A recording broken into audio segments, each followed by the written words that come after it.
Hello and welcome to the recipe for the chocolate chip cookies that are vegan that are on my website. I'm just going to be running through the steps of the recipe to make it as simple as possible for everybody. So I've got all my ingredients laid out here and I've just got all the way out my butter which I've kept in the fridge. It's here. You need to make sure this stays really cold. So weigh this out last if you're doing it like me and weighing out all the ingredients first.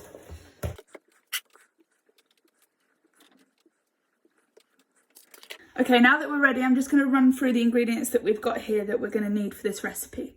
So we've got our 125 grams of butter here. We've got both of our sugars, which is 80 grams of caster and 80 grams of soft light brown.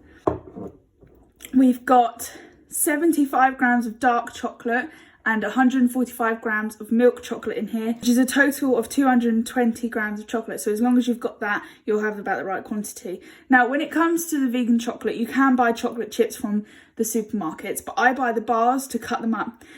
It's cheaper and it works out that the chunks turn out a little bit differently. So as you can see, that one's quite large and then we've got some small ones. And I think that just really gives a nice variation to the cookies. They're all different then and they are special in their own little ways. So in this one, we've got 100 grams of self-raising flour, 150 grams of plain flour, a quarter of a teaspoon of salt, a quarter of a teaspoon of bicarbonate soda, 1 teaspoon of baking powder, all in there. Don't worry about sieving that one, it'll be fine as it is. But you can sieve it if you want to, it's just personal preference that I don't. In here, we've got a quarter of a cup of vegetable oil, which is the same as 50 grams. And then here, we've got a teaspoon of soya milk. So now we've gone through the ingredients, let's get cooking. So what we're going to do is we're just going to pop that in there. If you're using a K-mix or an electric method at this point, I would suggest just beating up your butter a little bit so it separates. But since we're using the traditional way in this video, I'm just going to put my sugar straight in. So I'm just going to mix these so that they look a little bit combined. We're not creaming this. We're just getting it so that like lumps like that, they're just gone. The key to these mixtures with my cookies is not over mixing them. Okay, now we're going to add this in. Great.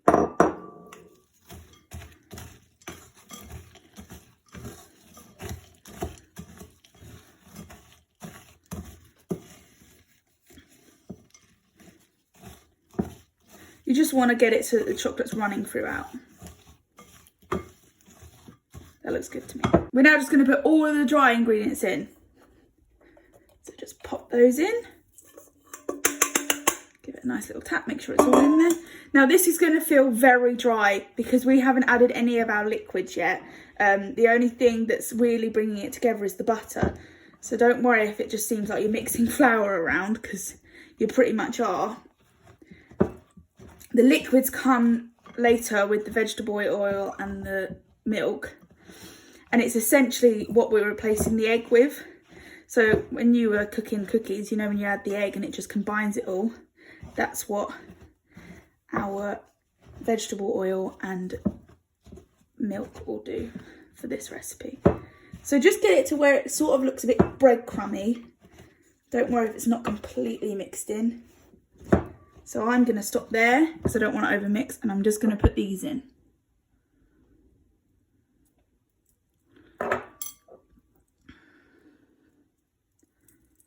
Now we're just going to mix this through. Now you can see that the moisture's coming into it.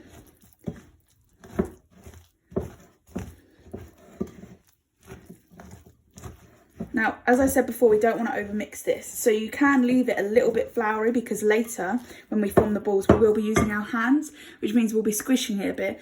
So if you want to leave it a little bit floury, it should be fine. Just make sure it's not too floury that you end up with a lot of your flour left at the bottom of the bowl. See, look, there's a lot of flour there. So mine's coming away from the bowl now in its own clump. So that's when I know when to stop. So you can see it's leaving the bowl pretty much clean. So that's when you can stop mixing, clean your work surface, and we'll come back and we'll form the balls for the cookies. Thank you. Okay, so before we form the balls, we need to line our baking trays. I usually use one medium-sized one because we need to put it in the freezer. But today I've got 2 small ones because my freezer one is currently in the fridge supporting a tart I made last night. So we're just going to use these 2. Just get your baking paper and line these 2.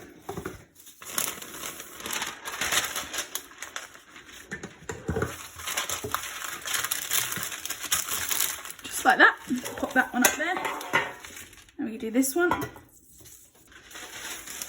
Pop this in. Ooh, pop this in there. And pop it to one side. I'm just going to put those in there for now so it stays down. And what we're going to do is we're going to be making our balls out of this. I'm going to be making 50-gram balls. But if you want to make any that are bigger or smaller, then just make sure you adjust your freezer and cooking time. Right, so I've now got my scales and I'm going to start making my balls. So what you're just going to do is pick up sort of that sort of amount, squeeze them between your fingers, and then measure it. So that's a bit big, so we're just going to take a little bit off. Your hands might get a little bit mucky because it is quite a wet mixture. There we go, 50 grams. So we're just going to put that straight on there. And then you're going to repeat this move for as many times as you need to get to the end of the mixture. I can usually make about 15 out of this if I'm sparing with the extra bits. But to be safe, it's about 12. Okay?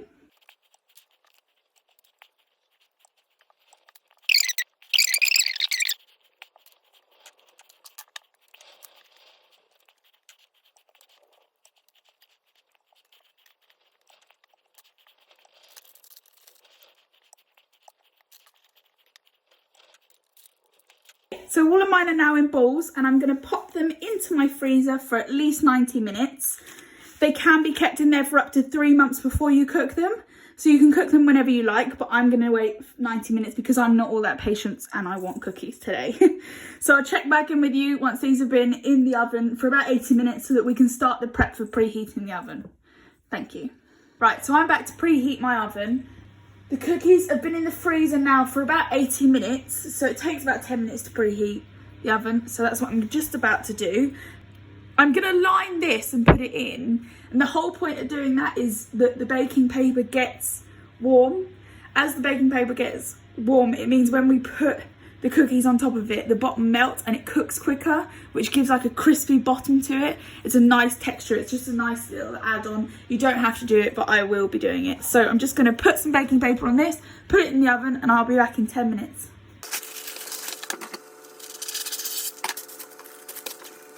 My 90-minute timer has just gone off, so I'm just going to go to the freezer and get my cookies out.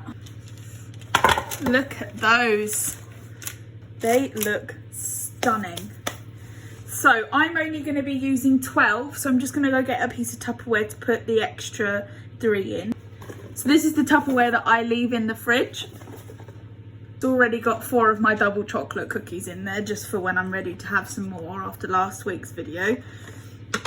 And I'm just going to put 4 of these into here. Put the little one in.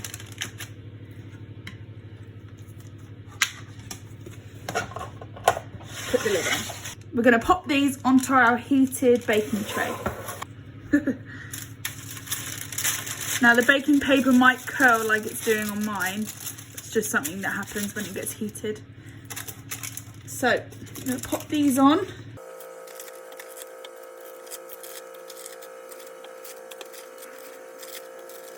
And I'm going to put them in the oven for 10 minutes and we'll see what they look like. Whilst they are in the oven, I'm just going to talk about these trays very quickly. Your baking paper hasn't really been used and it's not all that dirty. So in my opinion, it's best to just fold it up and use it again next time. It's less wasteful, more cost effective. And I mean, you'll be making these cookies again with how good they are. So you'll need these again. Right, so I'll be back in 10 minutes, ready to show you the result. Okay, so my timer's just gone off, so I'm going to get mine out the oven. Gosh, look at them. As you can see, they're still a little bit squishy. So what we're going to do is we're going to wait 20 minutes before eating them at least, although they do remain gooey for at least a few hours in my experience. So those cookies are done. After you wait your 20 minutes, they're ready for eating. Thank you for watching this video. I'll be back next week with a few more. I hope you have a very nice week. Goodbye.